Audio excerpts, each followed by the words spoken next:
I do. Everyone should have one. Josh doesn't have one. He should.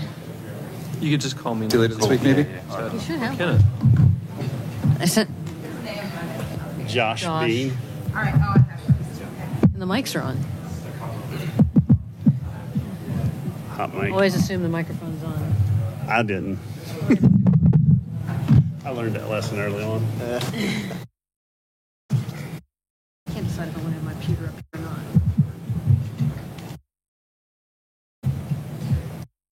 Thank you.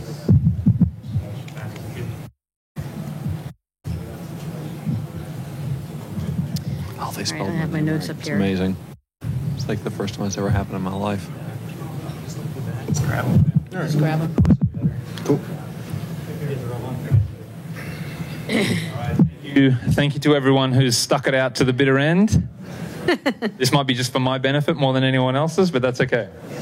So as we all know, the point of News Story is to celebrate these kind of DIY, grassroots-driven media efforts. And so I was stoked to learn recently that Charleston started an independent radio station. I'm sure it's not the only one in the state, but it's certainly one that's cropped up recently and is doing some very cool stuff.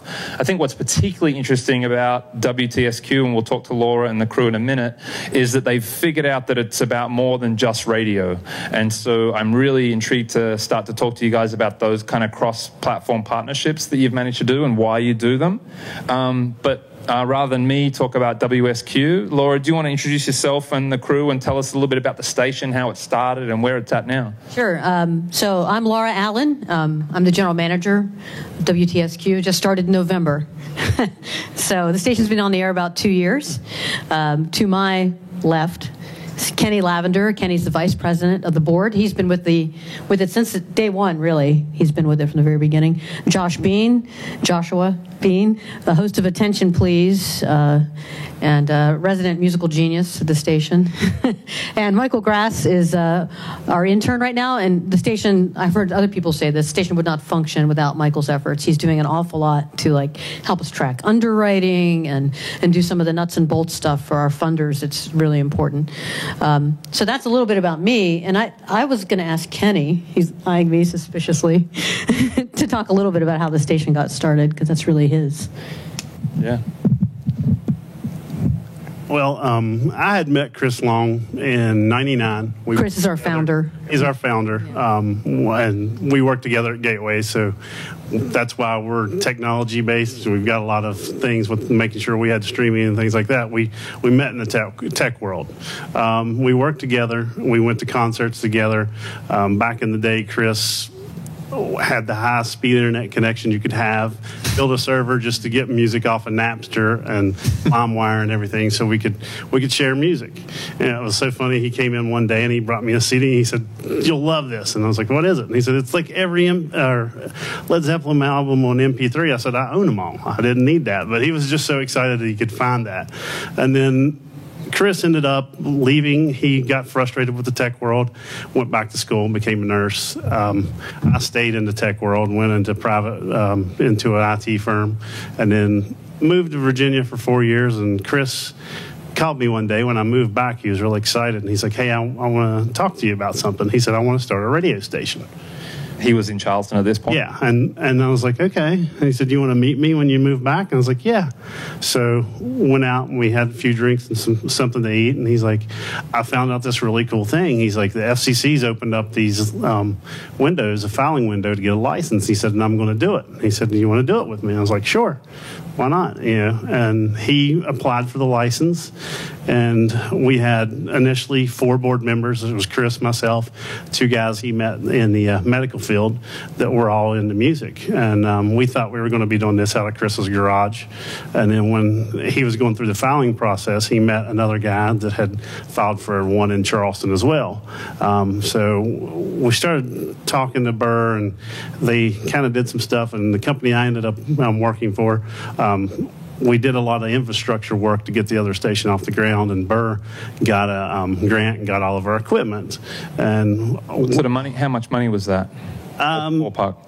like $5,000 to get the board and some of the equipment in that we have, which I wasn't really a part of what Burr was doing. We were still working on our thing, but he invited Chris in, and we were going to share space in the Union Building and have 2 stations out of one space.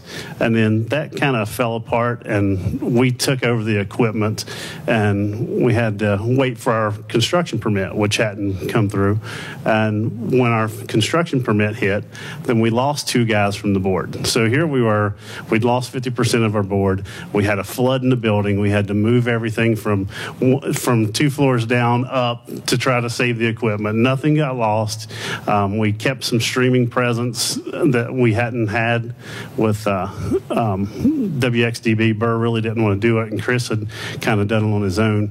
And we kept in contact with some of the people from the old station. And once we finally got our construction permit, because we had to fight, we had some people trying to block our permits. It's an archaic situation to go through with the FCC. And we ran into the situation, we finally got our permit. We had to add 2 more board members, but with the FCC, you can only change 50% of your board for 3 years. So we're kind of in a situation we can't do anything to protect the license other than keep going with the board that we have. Yeah. So like a lot of organizations, there's a long and difficult and complicated story to what looks like a simple success story. Yeah, we spent many months painting the rooms and just getting the building ready and fighting with the landlord, and we climbing towers to get our antenna down and move it to the building so we could penetrate buildings better in the Charleston area. And then we finally got to a point that we hung the antenna, and we were like, this is real. Yeah. So neither one of us had any radio experience. And Laura, you're someone, so you have a background in the media. Yeah. How did you... Yeah, it was really interesting. I mean, so while he's telling this story, I'm just thinking about where I was 10 years ago in public media, running a station near Lexington, Kentucky, and coming back, getting ready to come home. And public radio was going a little crazy over low-power FMs. We were really worried about them because we saw them as a threat. And every conference I went to, people were talking about it. And public radio actually went, and this is let me first say I love public radio. It's what I came up in. I have a lot of affection for it, and I think it's great. That being said, we were scared. I was scared, and I was on that side of the fence with it. I mean, there was a lot of concern over what low-power FMs meant in terms of competition for public media. And so as Kenny's telling that story, I'm just kind of thinking to myself, yeah, it was an antiquated process, and NPR and other public radio power structures did everything they could to keep LPFMs from ever going on the air. It was a fight. And LPFM eventually won. And when you and I first started talking, we talked about, well, how do you start a radio station? I said, it's actually pretty complicated. So I really think of us as a media startup that just happened to get broadcast FM. Right, that happens to be where we start. Yeah, and we have no idea when if another filing window will ever be open. Right. Describe to me what that means, Laura. You said a media company rather than a radio station. Yeah, well, and public media has been talking about this for a long time as well, and that's public media as opposed to public radio. So it's no longer, you're not just a broadcast FM, you're not just a TV station. You've got to be everything everywhere. You've got to have a website. You've got to do social media. You've got to be in the community and be viral, as it were, and to do all those things, you have to embrace a lot of uncertainty. In my experience, especially for us, I mean, we're one employee, me, a board, and like 50 volunteers, and I think that's I don't know if that kind of answers your question, but that's sort of what you have to really think about is how can you be in all these places, and one of the only ways to be in all those places is to engage different people. With you, people that might fall outside the normal journalistic pathway to media. So that idea of, you were talking before about competition, like when you're in public broadcasting that you guys saw, it seems like it's really changed now, and I've brought up this thing, the Gazette Mail partnership. Describe to me what the relationship, maybe Joshua you're a board member, Josh, is that right? No? He's a DJ. He's a okay, DJ. Right. And he's had a Just Press Play article. Oh, right. As a Charlestonian. I had a couple, actually. Yeah. How have you seen being either embraced or not embraced by the other media groups, the businesses in the community? What's been the reception to station? Well, I think for the most part, most of our interactions have been fairly positive. At least from my perspective, been fairly positive. Because of my association with the radio station, I've been able to do stuff like write something that shows up in the paper. And that's incredible, because that means that people who maybe didn't even realize the radio station existed are now asking me questions about it. That literally happened to me for an entire week after the first one that I published. I had these old ladies in the office that I work at who were coming up to me, who they still read the newspaper, you know, and asking me questions. Oh, so this is that. And like, oh, you talked about Bach in this piece, right? You know, and they wanted to talk about it. And that was incredible for me. And that also stuck in my mind, because I thought, these are people who we might not otherwise have made any connection with, but still they checked out the radio station after they saw this, and I thought that was awesome, you know. Why do you think the Gazette Mail, and I'm sure you can't speak for them, but why do you think the Gazette Mail would see that as a smart partnership to make? What's in it for them? There's a little connection there, actually, in that Bill Lynch and I worked together at Public Media for a long time. So Bill and I know each other, but I think, and they had done it before I ever got there, too. That's the other thing. There was history already where they'd run a Just Press Play series with our DJs. And I think for them, it's just newspapers are low on assets. I mean, they just don't have. There used to be, you know, a desk for example, religious reporting. There is not anymore. Bill Lynch is the A&E section of the Gazette Mail, with some help, of course, Doug and Brogno, who's been here. There are many other people who write those stories, but I think anyone who's in the newspaper business or the radio business can talk about the diminishment of resources. So I think having a radio station that specializes in music right in the backyard has been really helpful. And another quick word about that is that I think Josh is a really great example of one of the things I've learned, and that is the phrase beginners and professionals. Josh, I don't think, is someone that Public Media would have found necessarily, but he's someone who knows music as well as anybody and has been able to, but he didn't come through the traditional ways, right? He didn't intern at a public media station. He didn't go to J school, and so there's all hours alone at night in my room, right, growing up or something, listening to entire discographies. Yeah, we put many hours in running a wire so we can broadcast live on the levee last summer. Those are his credentials. So I think from the Gazette's perspective, like, Josh is probably one of the best writers about music that he's really an excellent writer. But he's not in the traditional media. Not in a traditional, right. And so for him, it was a great opportunity because he got to go through an editing process and work with the professional shop on how editing works. So you talk about diminishing resources in newsrooms. How do you guys approach that? You obviously have amazing... We don't do news. In terms of content, content. You obviously have a great team of volunteers, DJs. My friend Dan is one. Emmett's one. Emmett's here. How does that work? How do you find DJs? How do you find on-air content? Are you guys broadcasting new content 24 hours a day? Do you repeat content? Like, how do you fill space? Well, now with Laura, and Laura works in the mornings. She's live, and then she curates basically Democracy Now! And does the breaks during that. And then we have added Maya Ross, and for the first year we had Josh Gaffin in the afternoons on a 4-hour shift on air. And that was it. And then we'd have an automation from 4 to 6, and then from 6 to 1 a.m. every day of the week we had shows. We had different live content. Real DJs doing live DJs. And then Sunday was probably our fullest schedule. It used to start at like 7 in the morning and went till midnight. Okay. All live DJs. How do you find them? Are you doing a lot of outreach on social media, or they just come to find us? you? They came to us mostly. We don't have to do anything. How did you get involved, Dan, with the station? I heard about the station when I moved to Charleston last year, and then it just immediately was like, oh, I want to be a part of this. And I found Chris Long's contact, and I joined him until he left the show. Do you have, obviously you want to be as accessible as possible, but have some limits. How do you screen DJs? Like, if a DJ has some pretty outrageous things about what he wants to say or play, how's that process? Now that falls on Laura, but in the beginning, Chris and I would meet with every volunteer after our initial thing, and we had people meeting us. We would spend all of our weekends, building the station, painting, and we'd have people come up on Saturday or Sunday and meet with us, and we'd interview, do a little interview process, and then we'd have them give us a 10-song mix and see what they had, and then we had to explain to them, we're not corporate radio, we don't have the money to pay a fine, so What would incur a fine? What would incur a fine?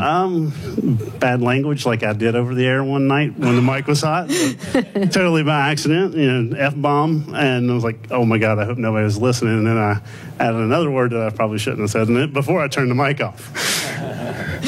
But we have had advertising we can't advertise, and that's the biggest fines for LP stations. A lot of them just go straight sell advertisement and then play it, and then like I think the one around Oak Hill area got a $10,000 fine because of the wording in one of their underwriter spots. And so we don't get the same benefit that public radio does, where we can get money from the government. We're out asking for. Well, that's under threat. That's under threat for sure. But you have had really good partnerships and relationships with the local business community, right? Yes. What do they look like, and how do they keep you afloat? And why is it, do you think, that these local businesses are interested in the success of something like this? I think one of the things I heard, and I want to bring Michael into this conversation, who's our intern right now, but Michael's actually done a lot more than that. He's actually brought us an underwriter, so he's a great asset to the station. But to answer your question, I think people come because they see that we're the glue, that like the West Side, the stuff that's going on in Elk City, those folks can come up to our studios and get on the radio and talk about what they're doing. If there's something going on at the film festival, those folks can come up to our studios and talk about what's going on. If something's going on at the Capitol, we've had Karen Ireland, who's a Charleston City Councilwoman, come on the air and talk about it. So, I mean, I think that's why people see that we're becoming this kind of hyper-local, I heard that phrase also, glue of the community. And, I mean, Michael, maybe you can talk about how Good Living came to be a supporter. That's a local business in town. Okay, Good. there we go. I work for Good Living Assisted Living in Malden, West Virginia, and I was telling my boss about how I started listening to this station about a year ago, and he typically listens to West Virginia Public Broadcasting, and I explained to him that some of the things that you would hear on West Virginia Public Broadcasting would be similar to what you would hear on our station. And a few times that we had hung out and been driving around, I'd hey James, why don't you flip it over to 88.1 and turn it over and listen for a little while, and he really started to enjoy it. And him and his wife had sat down together one evening and listened to it, and he came to me and said, I'd really like to be able to sponsor is the word that he used first, and I had to tell him it's an underwriter. Say that. Yeah, you can't say sponsor. So, but yeah, just pulling in small time mom and pop businesses like that, it helps out with us a lot. Not just necessarily Malden, but like she said, Elk City, the East End, North Charleston. We've got places in South Hills, and it's not necessarily just in Charleston too. We're not limiting ourselves to downtown. It can be the whole city. It could be the whole Kanawha Valley. And are you getting the sense that maybe with the exception of Joni Deutsch's show, for example, there's kind of a market out there that's floating around waiting for its team? Are you getting the sense that you're feeling that, Void? Well, we have our hands in local music in a way, in Charleston, Huntington, that area, in a way that nobody else really does, because nobody else can. This is something that's special for us, because we're right there, and we know these people. These are guys, these are ladies that we know, we spend time with. So if something cool is happening music-wise in West Virginia, in the area, WTSQ is talking about it, because that's what we specialize in. That we put a lot of effort. I personally put a lot of effort into that kind of stuff, and I think as a result of that, if you are listening to the station, you are in tune with the music that's happening right there in your area. And the local is what we're really all about. So we're talking about local stuff, but also the local bands. And as a result, people find out about the stuff that's happening in their neighborhood by listening to the radio station, and stuff they might have otherwise not even known about. And so underwriters, obviously you're interested in sort of the market that you guys have developed. What are your metrics? Do you know? Like, do you have an idea of your audience? Of our audience, yeah. I've done a lot of rough guessing, educated guessing, and I've been in radio a while, so our streaming audience is roughly somewhere between 650 and 800 unique listeners a week, which actually is a pretty excellent number. That's just on our stream. our reach, our official service area, or what the FCC would call our TSA, total service area, has a population of about 44,800 people. Based on our fund drive results, the number of gifts we got during the fund drive, these are all like things you put in to that equation. How many listeners do you have? I think we probably have somewhere between 4,000 and 6,000 listeners a week. And your fund which is drive really good. Your fund drive exceeded your expectations, right? What was More than doubled. More than double. last What were some of the things that you heard from contributors about why they were contributing? I mean, I know no one has too much money. Like, no one has money falling out of their pockets. Well, and so if they're giving it, you know, They want the radio station to continue to exist, you know, and it does something for them that they were not already getting. You know, everybody who lives in the area, if they go back 3 or 4 years, they remember, oh my God, these terrible radio stations. I can't deal with this anymore. I'm not going to listen to the radio. And all of a sudden, bam, WTSQ shows up. Now you can listen to the radio again. I have heard people tell me that so many times. And so many people who are just interested in music and they want to hear something cool or something new, you know, where do they go for that? Like, maybe they can poke around on the internet and find something that's interesting to them, or they can turn on an awesome radio station and find out something awesome that way. Now, it may be just serendipitous, but so there's a new magazine starting up in Charleston called Contraband, which I think is like explicitly saying it's by millennials for millennials, essentially. It's a group of young people in Charleston. What's the connection between the station and Contraband, and why does a radio station and a magazine see that they are natural partners, and what do you hope that partnership will do? I mean, I think Savannah Pratt wants to do, she's the person who, this is her baby, Contraband is. She wants to be a hub for Charleston, everything that's happening in Charleston. And that's what we think we are, in a way. For everything that's happening in the Valley, in the area. Music is our specialty. Music is where our heart beats. But we really want to be that place where anyone in the city can feel like they have access to the station.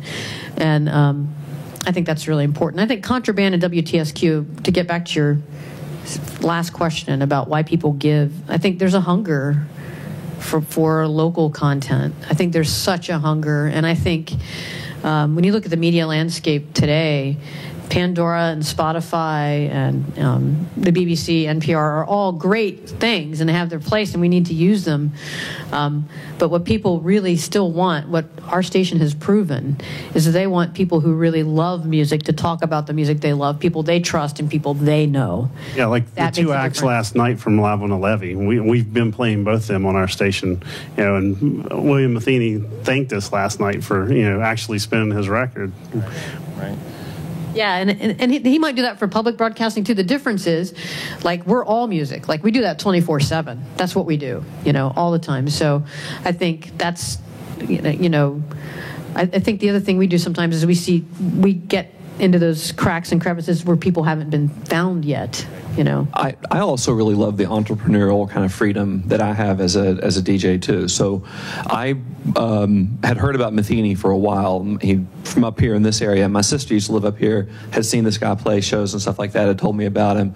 I went to go check him out. I got the record, listened to it in the car on the way home, and I didn't even go home. I went directly to the radio station and I put the whole thing in the database that night, and I played it that week. You know, so I can go directly into playing something that quickly and share my excitement about it with anyone who's listening. And we have like over 400,000 songs in our database, and it's. We do?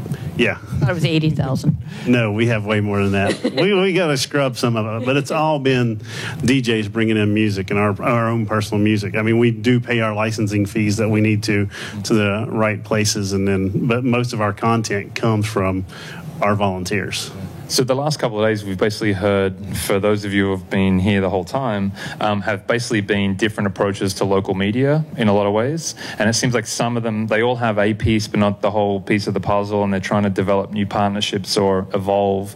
For you guys, you know, whether it's WTSQ and Contraband or whoever else, if you were to look a year into the future and say, wow, man, that was an excellent progression, like that was what's next for you guys? Like, what's the missing piece of the puzzle? Is it just growth, or is it change?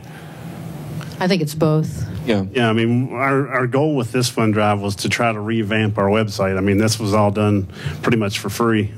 So we're just trying to, get by, and we've done a pretty good job of it. We had, a lot of time and materials donated from Simplified IT, and then it's a locally owned IT firm, and then we've talked to Megan at Mesh. I think Chris has talked to her about our website development. We're just trying to see where we need to go with it and get everything built. So yeah, the website is definitely on tap. I think for me, I would love to see 2 or 3 more people who are paid develop a staff of a limited staff. Always volunteers are going to have a spot, obviously. I mean, there's so much passion in the volunteer base that I don't ever want to see that go away, but it'd really be great to have someone who is helping with, say, marketing, someone who's helping with, so that it's not one person sort of trying to do all that. Someone who can help with underwriting more. Obviously, our underwriting is growing. Our overall funding streams are growing, which is really great. But in terms of partnerships, what I would like to see, I mean, I think one of the dreams I've always had, not just for WTSQ, but for West Virginia, is to be generative. And that's where I think someone like Michael is so important to what we do, and all of our volunteers are so important, because we have such a rich palette of volunteers. We have people who most in this room who most people know. Organizations like the Hub, organizations like the Film Festival, organizations. But we're the people that are in those cracks and crevices in the state who are just waiting for a place at the table, and they just can't quite find their way there yet. And that's where I think that's what I want to see us do next. And I'd love to see us partner with what I've always said about public broadcasting is, where's your farm team? Mm-hmm. Where's your farm team? So that you can kind of develop people, and I think we can be that, because we specialize in attracting people they just come. Michael just showed up at Art Walk one night and was like, I really want to do anything with the station. Call me an intern. I don't care. Right. So volunteers. Yeah. So one last question. One of the things we try and do at News Story is like spark imitation, right, or partnerships. For anyone else who's out there, given that the window is closed, right? Obviously, volunteering is one way, but if there's someone in Elkview or Ripley or Grafton or Buchanan that's like, we can't get a filing right now, but we're interested in some sort of a broadcasting opportunity. What can they do, and will you help them? Like, what's that conversation that could spark a few more of these efforts around the state? We actually helped one of the local towns, St. Albans, get their LP-FM station up and running. We donated a computer to them. We got their server set up for them, and we actually started a second station. And we actually have a couple shows are now syndicated, so to speak, in the nonprofit. What is it? 4 shows that WSSA? Yeah, I think it's 4. I think it's 4. Flower Power, the House Arrest with Mick Wiseman. That's on a whole different one too. Yeah. That's on WASP. Yeah, we've got we've branched out and helped with other stations. We reached out to the guy at Clay County he's had an LP station way longer than we have. We've tried to reach out to these other LP FMs and kind of want to try to build a relationship and help them develop content. So the ones that already exist, we definitely help out.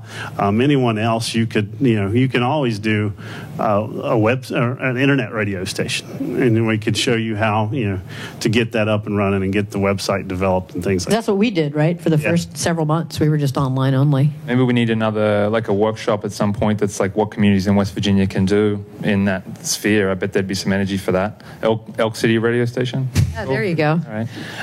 Well, unless anyone else has any questions, I think we're there. We made it. I'm sorry we ran out of steam a little bit towards the end of the day. It's been a long couple of days. Thank you for coming out from Charleston, and thank you everyone else. That brings us to the conclusion of News Story. Thank you.